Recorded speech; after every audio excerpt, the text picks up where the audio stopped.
you've watched CS for a while, you probably know ENCE, but you almost certainly know Glaive, and you almost definitely have never heard of Rosie, unless you already saw the cheating allegations from the likes of Ash and the ENCE analyst and several other people about this game, because Rosie absolutely destroys ENCE in a best of 3 with some plays that are a little suspect, like this one where Dro Ranger walks out mid, doesn't really even hard clear CT effectively, doesn't smoke CT spawn, and just walks up mid to B, catching ENCE in a setup where they were tripled up, retaking short. Now there's a lot of cheating allegations in the tier 2 scene, and I look into a lot of them and they aren't necessarily perfectly compelling, but this one has some really wild clips. But before we go any further, the sponsor of today's video. Skin Club is a top adult, that means 18 plus, case opening site with a huge variety of cases that can be unboxed to collect and upgrade skins. Skin Club's provably fair system guarantees a fair chance to all players that you can easily track, whether you're unboxing alone in your room or against users or bots on LAN, or anywhere in between. Skin Club lets you open individual cases solo, or you can try to unbox your favorite skin or a skin from your favorite creator. Hey, Vitality is on here, and so is Kerrigan. If you've had enough of that, come back another time and activate your daily case, which Skin Club has for free with up to 13 different levels based on your experience. If you'd rather try something different, you can find your perfect match in battle on Battle Tinder, or you can weigh the risks to upgrade your undesired garbage skins for something actually useful. Just put in the skin, look for an upgrade, and let it spin. Skin Club offers themed events monthly, bringing new cases, giveaways, and prizes you can get by playing on the platform. You can deposit with crypto, card, or the skins sitting in limbo that you never touch. Make sure to check out the link in the description for a 7% deposit bonus.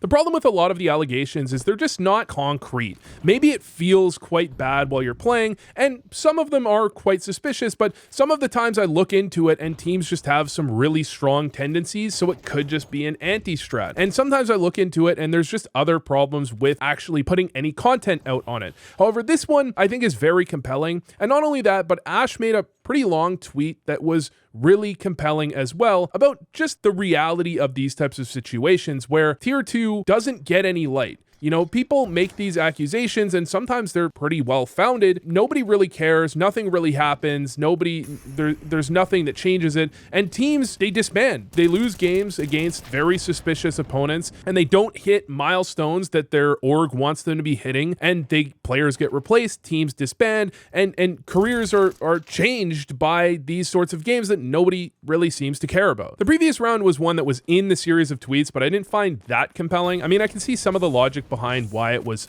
a little suspicious that Player Elevator really wasn't quite ready for a short push, but at the same time, it really didn't push me over into thinking anything was too crazy. And this round I feel kind of similarly about, because you have Dro Ranger here in lower, he hears the scope from Pody, so he gets a flash from his teammate, peeks out, Glaive actually unpeaks and dodges that flash flawlessly, kind of, I think, by accident. There is some information before this rotate over. So the comment on this is that they rotate all the way off of A, or off of B, into a 3A setup, and they have Inhuman, he plays mid as well. So they have really nothing B. In their defense, there was a player spamming from top mid while someone made noise, I believe, jumping up short, and the player long that had been walking around in long, he smoked to allow himself to get back into long doors once he was spotted. So in theory, he could be anywhere. But at the same time, when there's also a player outside of long, now sticking around in this 3A setup is a little odd, but at the same time, they're up 11-7. They have no money. They have no nades. They really don't have much to work with.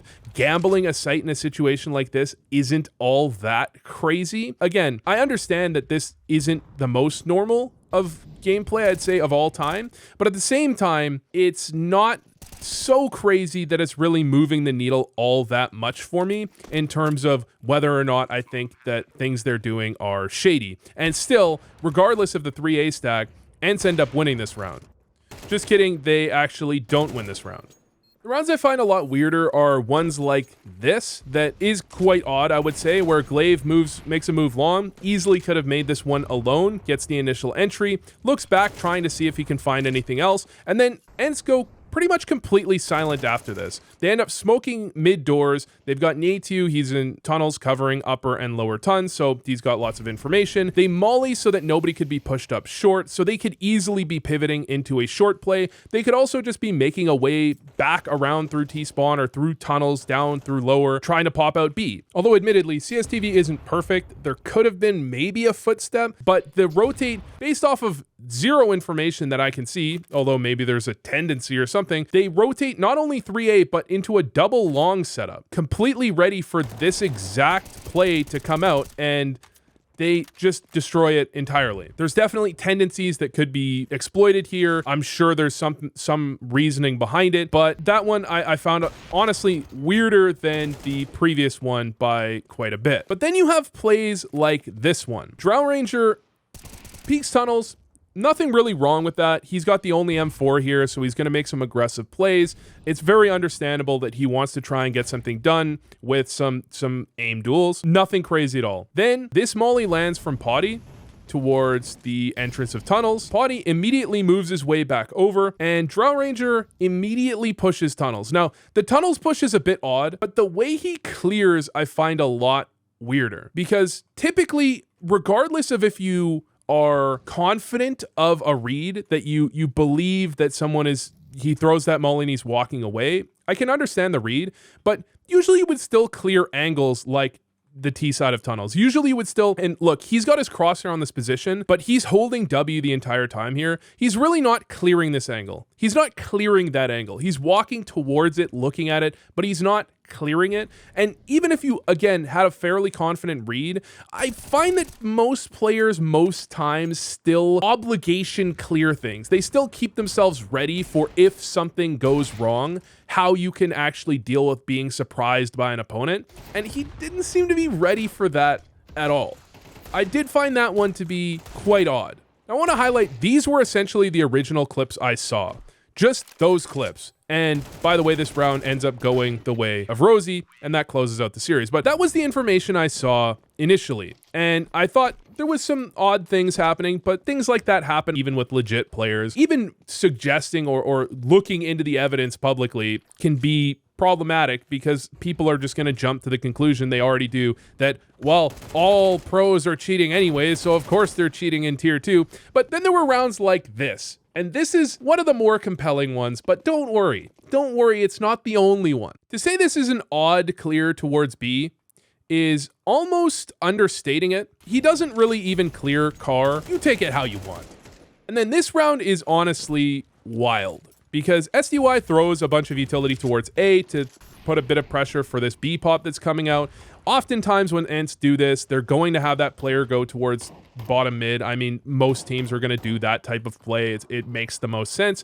But look at this clear from Drow Ranger, because look, your team is getting run over in B. If you still want to go for this round, you have to rotate quickly. And so oftentimes when you cut corners on a rotation, it's in this type of spot. 3v4, you have to get there quickly to try and support. So you might be lazy with this rotation. But okay, if you think someone is in middle, you might jump to check, but you also might just try and double peek, like jump on the ledge as your teammate is peeking from top mid to guarantee a kill. Instead, he runs all the way back down short to clear this player in mid. And just imagine there's nobody there for a second, which, tell me I'm wrong, but I don't think he makes any audible noise getting to that position. If there's nobody there, he just wasted a ton of time hard clearing this angle in the most insane way. Hell, this guy could have actually been out mid behind the doors for all he knew. Okay, again, that's very odd to me, but then I actually looked at the previous game. By the way, the problem that really this comes down to is that it feels like these qualifiers really aren't safe.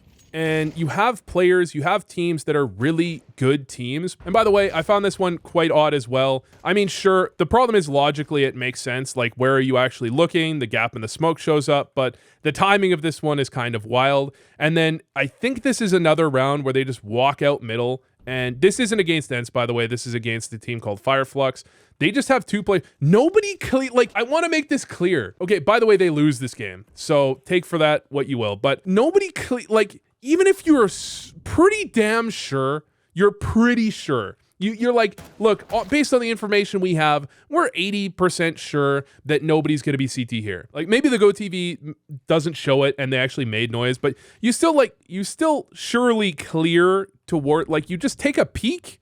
Like surely even after you clear B, you just check back, like double check. Nobody's over there. Is there? No, nobody's. They're both just staring. And then I don't know. Again, they lose this game, but yeah, that's this is just another kind of insane round to me personally.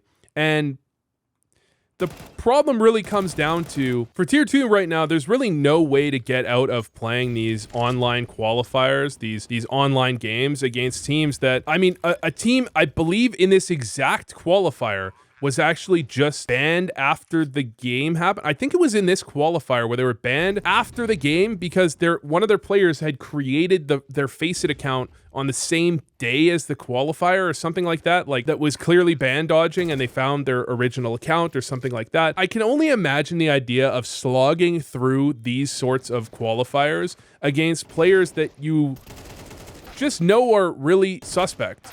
And not to say that there's like there's nothing here that's direct proof of anyone cheating. There's just a lot of really odd plays that I would absolutely 100% respect anyone if you're in this game thinking that this is bogus, right? And the last round, they just didn't clear long. This round, I found this one to be one of the more compelling ones. Drow Ranger clears towards mid here. Perfect timing on the clear.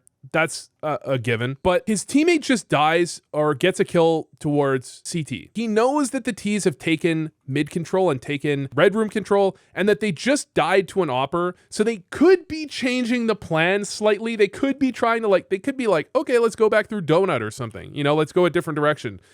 He is not even going to look. He doesn't even take a peek towards red room. Not even a peek. That one, to me, this one is one of the most odd ones because I really can't see a way to explain why he wouldn't, and somehow he still does, why he wouldn't have at least, again, the original play, aggressive, okay. But just like the one on B, just like a couple of these that I've described, you would expect him to just, even if he's certain, even if he's pretty damn sure, you just take a peek. You just double check. Make sure nobody's right, beside you. I feel like that's most often what would happen. But I don't want to make a video just calling out a team because it looks like this team, I don't want to say the words. It doesn't look right to me.